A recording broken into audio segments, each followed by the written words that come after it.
The fight for innocence could soon be easier in Missouri. The House Judiciary Committee heard multiple arguments today on a bipartisan proposal to overhaul the state's appeals process. 5 on your side's Holden Kerwicki spoke with members of the Innocence Project about the proposed legislation, and he joins us now in the newsroom to explain.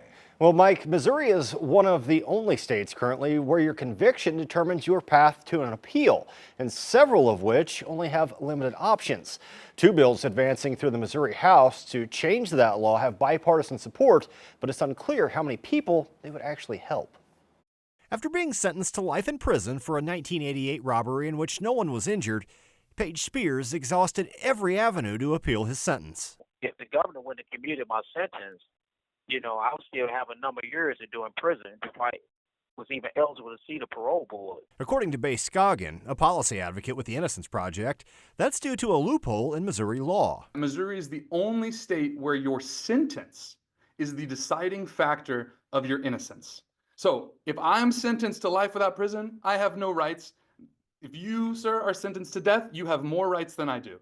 So we just think that that's a little out of balance. 2 separate bills making their way through the Missouri House would allow anyone in prison to claim actual innocence and give courts the authority to review, decide, and issue an order on those claims, setting aside previous convictions. Even if you had incontrovertible proof of your own innocence, right now in Missouri, that doesn't matter. And that's not okay. According to fiscal notes, the Attorney General's office has a different view, stating the bills would increase their caseload and require additional staff to investigate innocence claims. We're trying to help, and I mean this literally, a handful of people.